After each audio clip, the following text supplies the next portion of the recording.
Hi dear student, we have studied chapter number first, that is the principle of management, and last lecture we have discussed about 14 principles of Henry Fayol's, and last lecture we have studied 8 principle of management by proposed Henry Fayol's, and in this lecture we have start 9th number principle, that is the principle of scalar chain. Now first we have understand what is the scalar chain. Scalar chains means the hierarchy of authority for the top level to the lower level for the purpose of communication. अब last lecture में हमने 8 principal study किए थे और इस lecture में हम 9 number का जो प्रिंसिपल्स है उसको स्टडी करेंगे, जो है कि स्केलर चेन, यानी कि जो राइट कम्युनिकेशन का है या जिसे हम अधिकार कहते हैं, उसकी किस तरह से चेन होती है, उस चेन का जो प्रिंसिपल्स प्रपोज किया है हेनरी फयोल्स ने, उसको स्टडी करने वाले. अब जिस स्केलर चेन का मतलब क्या होता है कि स्केलर चेन एक अथॉरिटी की चेन होती है कि जो टॉप लेवल से शुरुआत होती है और लो लेवल तक जो कम्युनिकेशन है वो कम्युनिकेशन पहुंचाने के लिए बनाई जाती है. कि जो डिसीज़न जो निर्णय है वो टॉप लेवल पर लिए जाते हैं और फिर उस निर्णय को लोअर लेवल तक पहुंचाया जाता है. तो किस तरह से पहुंचाया जाएगा, उसकी अथॉरिटी किस तरह से होगी, उसके चेन जो होती है उसको कहा जाता है स्केलर चेन. अब इसके बारे में हेनरी फयोल्स का क्या कहना है कि हेनरी फयोल्स का मानना है कि ये जो स्केलर चेन है काफ़ी जो ऑर्गेनाइजेशन है वहाँ पे ट्रेडिशनली होती है, यानी कि जो पुरानी वाली जो मेथड्स है वो यूज़ की जाती है. कि जैसे कि फॉर एग्जांपल जनरल मैनेजर जो होता है वो जनरल मैनेजर इंफॉर्मेशन जो है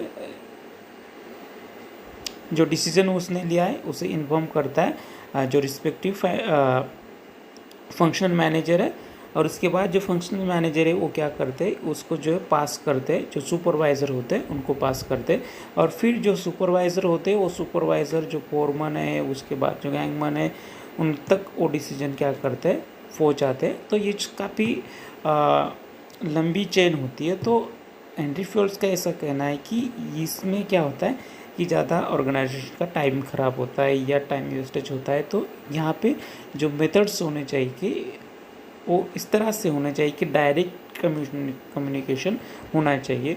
जो टाइम कंज्यूमिंग है उसे आपको अवॉइड करना है.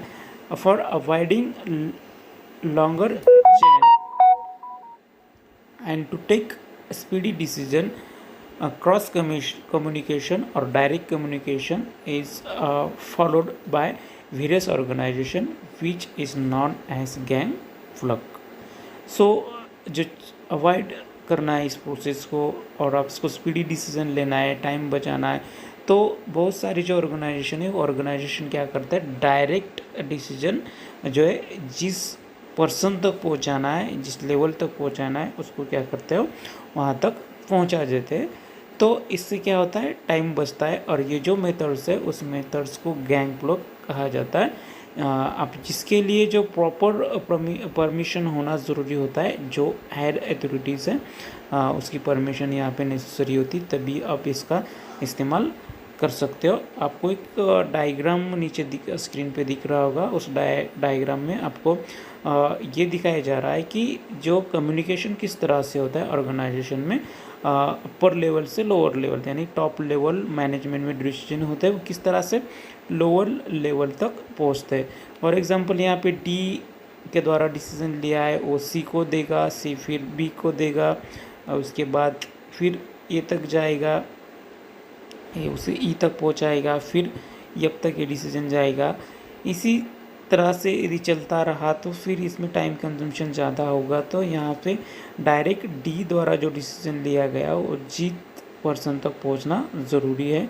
सो इस तरह का जो डायरेक्ट कम्युनिकेशन है उस डायरेक्ट कम्युनिकेशन को scalar chain and gang plug कहा जाता है.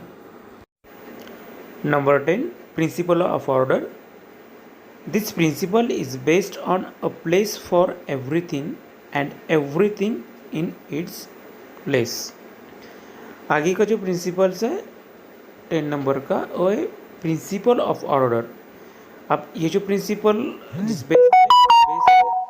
प्लेस फॉर एवरीथिंग, यानी सबके लिए एक जगह होनी चाहिए और सब कुछ उसी जगह पे होना चाहिए, एक सही जगह पे होना चाहिए। इस तरह से यानी हर जो चीज़ है, जैसे कि जिस एम्प्लॉयज़ के पास जो एबिलिटी है, जो क्वालिटी है, उस हिसाब से उस एम्प्लॉयज़ को उस तरह का काम मिलना चाहिए, यानी उसी वही काम उसको देना चाहिए। इसे कहते हैं a place for everything and everything in its place. Human resource and material should be in the right place at the right time. अब ह्यूमन रिसोर्स हो या फिर मटेरियल्स हो, यदि वो राइट प्लेस और राइट टाइम पे यदि दिया जाता है तो उसका मैक्सिमम यूटिलाइजेशन आप कर सकते हो, मैक्सिमम इफ़िशियंसी उसको आपकी मिलती है। अब गलत जगह पर गलत समय पर गलत एम्प्लॉयज़ यदि जाता है या गलत चीज़ आप रख देते हो तो उससे आपकी जो ऑर्गेनाइजेशन की इफ़िशियंसी या फिर उस एम्प्लॉयज़ की जो इफ़िशियंसी है वो इफ़िशियंसी क्या होती है, कम हो जाती है। अब human resource should be placed at right place on right job. अब ह्यूमन जो आपको पहले मैंने बताया कि ह्यूमन रिसोर्स है, यानी कि जिस पर्सन के पास, एम्प्लॉयज़ के पास जो क्वालिटीज़ है, जो भी स्किल है, उस स्किल्स के हिसाब से उस पर्सन को, उस एम्प्लॉयज़ को वही जॉब मिलना चाहिए, वही काम मिलना चाहिए, यानी कि राइट प्लेस पे राइट एम्प्लॉयज़ होना, राइट पर्सन होना, ये ज़रूरी होता है। The principle focus on the proper utilisation of physical and human resource. ये जो प्रिंसिपल्स है, इसका जो पूरा जो फोकस है वो किस पे, जो प्रॉपर यूटिलाइजेशन करना है। किसका प्रॉपर यूटिलाइजेशन करना है? फिजिकल एंड ह्यूमन रिसोर्स जो भी अवेलेबल है ऑर्गेनाइजेशन में, उसका प्रॉपर यूटिलाइजेशन तभी आप कर सकते हो जब उसको राइट प्लेस पे आप रखोगे, राइट टाइम पे। Okay, number 11, principle of equity. Management should be fair as well as friendly to the subordinates while dividing the work, delegating the authorities, deciding the monetary term etc. जो managers organisation को manage कर रहा है, उसका ये फ़र्ज़ होता है कि उसकी ये ज़िम्मेदारी होती है, रिस्पॉन्सिबिलिटी होती है कि सही तरीके से और फ्रेंडली इन्वायरमेंट्स जो है वो ऑर्गेनाइजेशन में बनाए रखे। किसी भी एम्प्लॉयज़ के साथ कोई भी भेदभाव नहीं होना चाहिए, यानी सभी के लिए एक जैसा उसका बर्ताव होना चाहिए। जब वो जो वर्क्स है उसको डिवाइड कर रहा है और जो अथॉरिटीज़ है उसको एम्प्लॉयज़ को सौंप रहा है या उसको जो सबऑर्डिनेट है उनको सौंप रहा है, उसके बाद जो भी रूल्स रेगुलेशन वो डिसाइड कर रहा है, तो उस समय सभी एम्प्लॉयज़ के लिए एक ही जैसा बर्ताव मैनेजर्स ने करना चाहिए। या फिर जब वो रेमुनरेशंस डिक्लेयर कर रहा है, वो सजेस्ट कर रहा है, तो किस पे, डिपार्टमेंट पे डिपेंड नहीं होना चाहिए, ये उनके लेवल पे डिपेंड होना चाहिए कि वो जो वर्कर्स है, एम्प्लॉयज़ है, किस लेवल पे काम कर रहा है। अब डिपार्टमेंट भले ही अलग अलग हो लेकिन वो एक ही लेवल पे वहाँ पे उसी लेवल पे वर्क कर रहे हैं, तो उन दोनों के लिए भी रेमुनरेशन एक जैसा होना चाहिए। नहीं तो फिर जो मेरे पास का एम्प्लॉयज़ है उसके लिए मैं ज़्यादा रेमुनरेशन कर देता हूँ और जो थोड़ा दूर का है, रिश्तेदार नहीं है या फिर उससे और मेरा कुछ अच्छे तरह जमता नहीं है, पड़ता नहीं है, तो उसको कम रेमुनरेशन देना, इस तरह से जो बातें वो नहीं होनी चाहिए। सभी एम्प्लॉयज़ के लिए जो बर्ताव है मैनेजर्स का एक जैसा होना चाहिए। ये भी एक इम्पॉर्टेंट प्रिंसिपल्स है हेनरी फ्योल्स ने जो प्रपोज किया है, principal of equity. Number 12, principle of stability of tenure. At the time of recruitment of employees, the management should assure them about stability of tenures or job security. It plays a very important role in creating sense of belongingness among the employees. 12 number का जो principles है, principle of stability of tenures, काफ़ी importance है, related से human resource से यानी employees से। जब मैनेजमेंट जो है एम्प्लॉयज़ की रिक्रूटमेंट कर रहे होते हैं अपने ऑर्गेनाइजेशन में, तब उसी समय जिस एम्प्लॉयज़ को वो रिक्रूटमेंट कर रहा है तब उस एम्प्लॉयज़ को ये बात पता होनी चाहिए कि उस जॉब के लिए वो कितने समय के लिए उनको क्या किया जा रहा है, अपॉइंट किया जा रहा है, उन्हें जॉब सिक्योरिटी मिलना वहाँ पे ज़रूरी होता है। अब ये जॉब सिक्योरिटी मिलना और एम्प्लॉयज़ के पता होना कि हम कितने समय के लिए यहाँ पे काम पे रहने वाले, ये हमें ये जॉब कितने समय के लिए करना है, ये काफ़ी इम्पोर्टेंट होता है कि जिससे जो है जो लगाव है ऑर्गेनाइजेशन के प्रति वो यहाँ पे एम्प्लॉयज़ के प्रति बढ़ जाता है। अब जब एम्प्लॉयज़ जो होता है इनसिक्योर फील करता है अपने जॉब के बारे में, तब उसकी जो इफ़िशियंसी है उस इफ़िशियंसी पे उसका क्या होता है इफ़ेक्ट होता है। वो अनफिल जो है अनसिक्योर फील करता है, तो अपने आप उनकी जो इफ़िशियंसी है वो यहाँ पे कम हो जाती है। तो हर जो एम्प्लॉयज़ है उसको यहाँ पे जॉब सिक्योरिटी देना ये काफ़ी ज़रूरी होता है। इसी जॉब सिक्योरिटी जो होता है और जॉब सिक्योरिटीज़ क्या करता है कि जो मिनिमाइज़ करता है टर्न और रेशियो जो होता है एम्प्लॉयज़ का, यानी कि ऑर्गेनाइजेशन छोड़ के जाना, दूसरा जॉब छोड़ के जाना, ये जो टर्न और रेशियो है वो काफ़ी कम हो जाता है ऑर्गेनाइजेशन में। सो इसीलिए उनको सिक्योरिटी मिलना ज़रूरी है, स्टेबिलिटी मिलना ज़रूरी होता है एम्प्लॉयज़ के लिए। ये काफ़ी इफ़ेक्ट करता है ऑर्गेनाइजेशन पे। Number 13, principle of initiative. Initiative refers to volunteering to the work in an innovative way। Number 13 number का जो प्रिंसिपल्स है वो प्रिंसिपल्स जो है इंस्टीट्यूट से रिलेटेड से, यानी कि एम्प्लॉय से रिलेटेड से। आपके ऑर्गेनाइजेशन में जो भी एम्प्लॉयज़ है जो वर्क कर रहे हैं उनको यहाँ पे उनका स्किल जो है, उनका इनोवेशन जो है वो दिखाने में यहाँ पे फ्रीडम मिलना चाहिए।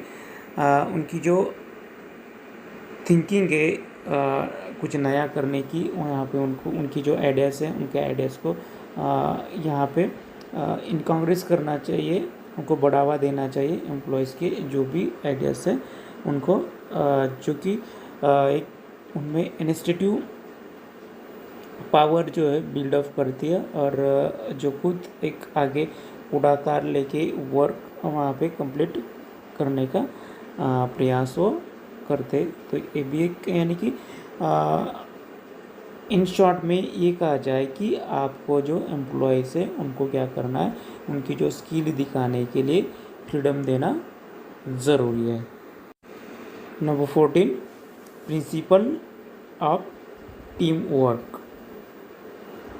आपको पता है कि आपको कोई भी जो गोल्स है उसको हासिल करना है या किसी भी एक्टिविटी को आपको पूरा करना है, और वहाँ पे यूनियन होना एक बहुत बड़ी बात है। ये कहा जाता है कि यूनियन इज़ द स्ट्रेंथ।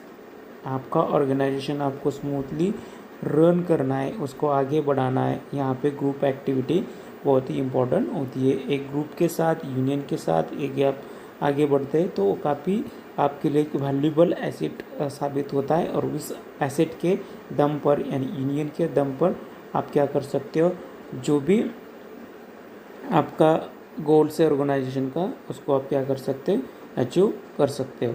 अब सभी एम्प्लॉयज़ एक यूनियन के साथ वर्क करते, मिलकर वर्क करते, काम करते ऑर्गेनाइजेशन में, तो जो उनका मोटिव जो है, जो लक्ष्य है, जो वहाँ पे उनका ऑब्जेक्टिव्स है, उस ऑब्जेक्टिव्स को वो इजीली क्या कर सकते, अचीव कर सकते। जिस तरह से कोई भी गेम हो, खेल हो, उस खेल में जब तक टीम स्पिरिट नहीं दिखता है, टीम में यूनिटी नहीं दिखती है, सब लोग मिलके काम नहीं करते, मिलके नहीं खेलते, तब तक आपको जीत नहीं मिल सकती। उसी तरह से ऑर्गेनाइजेशन में जब तक आप मिलके काम नहीं करते हो, आप सब लोग मैनेजर, एम्प्लॉयज़, लीडर जो भी है, सब एक यूनिट बन के काम नहीं करते, टीम वर्क से काम नहीं करते, तब तक आप अपने गोल्स को अचीव नहीं कर सकते हो। आपका ऑर्गेनाइजेशन का ऑब्जेक्टिव्स को आप अचीव नहीं कर सकते हो।